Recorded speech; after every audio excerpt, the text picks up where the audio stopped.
We now get to the section of the tutorial on color and images. Although most web pages consist predominantly of text, graphics and icons can turn a dull, drab web page into a vibrant, exciting one.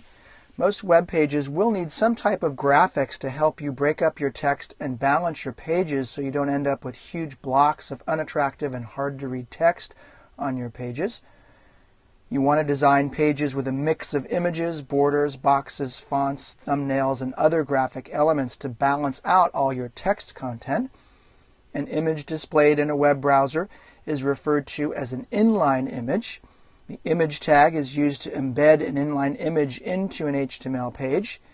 The image element has no end tag in HTML4, but in XHTML and HTML5, they require an abbreviated /greater than sign, as you can see right here. This is XHTML compliant as well as HTML5 compliant. Images can be embedded inside other elements, including divs, tables, and paragraphs. Now, before we get into the details of the image tag and its various attributes and the nuances of using images in your pages, for example, notice that here I have attributes source, width, height, and alt. More on all of these a little bit later. But for now, let's talk about web color, and let me give you also some background on preparing your images for web publication.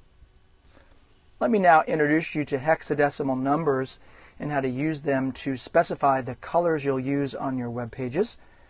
Now, the web has always been a colorful place. In fact, the web was born with 16 named colors and quickly expanded into 200 supported colors. Today, most browsers are capable of displaying thousands or even millions of colors. Since color is such an important aspect of your web work, you're going to need a way to precisely define the colors you're using on a web page. Authors of web pages have a variety of options available for specifying colors of elements on web documents. Colors can be specified with 3 separate 3-digit RGB values, or as a 6-digit hexadecimal value, or in some cases according to their common English names. Often a color tool or other graphic software is used to generate color values in the hexadecimal numbering system or in the RGB numbering system, and then you can convert it over. Now, let me describe how the hexadecimal numbering system works.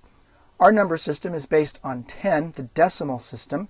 That is, whenever you reach 10, you add one more digit to your number. And since everything is based in 10, we only need 10 digits to represent every possible number. The 10 digits are, of course, 0, 1, all the way to 9. The base of 10 goes back to when the system was first developed, and it's probably based on the fact that humans have 10 fingers. Now, the hexadecimal system uses 16 as the base instead of 10.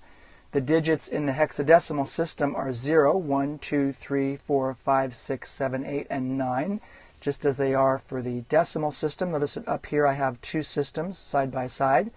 1 through 9 is the same. However, the next 6 numbers are A, B, C, D, E, and F. Although it's only recently been agreed that the letters A to F should be used to represent those last 6 digits. So if we count from the beginning and we see where we end up, you'll notice that the top row here is the ordinary decimal number and the bottom is the corresponding hexadecimal number. So 10 in the hexadecimal system is represented by A, 11B, 12C, 13D, 14E, 15F, and then we continue with 10, 11, 12, 13, 14. So 14 in the hexadecimal system actually represents 20 in the decimal system. And reading from the chart, 1A represents 26, 1F is 31. So if you continue this counting all the way up to 255, you'll find that 255 corresponds to FF in the hexadecimal system. This means that all numbers from 0 to 255 can be represented with only 2 digits. So down below is a chart of colors with the equivalent hex values and then also the English color names. So aqua is #00, 4 Fs. Lime is 00FF00. Red is FF0000, and so on. Let me summarize by just saying that browsers use these hex values or hex numbers to identify specific colors. So you'll want to use these hex colors using a chart like this one here. I just Googled hex color chart and I found a variety of these color charts that you can use as a reference to get your colors. Here's another one that I found from Google, organized slightly differently. You can also use a color picker in an editor like Fireworks, Photoshop, or Dreamweaver. In Dreamweaver, this would be found in the Properties Inspector. There's a little color chip. Click on that and notice you get all of the hex values there and a little thumbnail of the color that your mouse is currently over. This will give you the precise hexadecimal number for that particular color.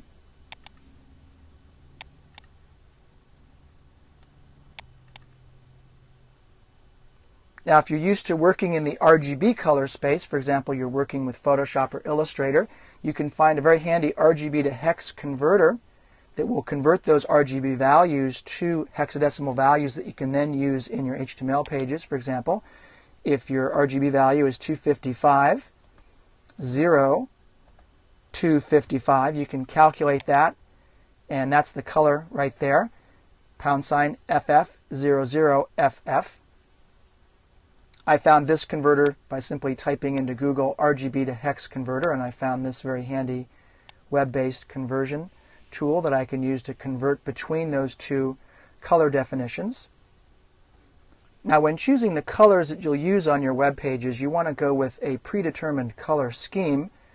A color scheme is a collection of colors that look good together. The last thing you'll want to do is choose colors at random as you work through your pages. So let me now move on to the next movie and demonstrate for you how to create attractive color schemes to use in the various graphic and visual elements of your web pages.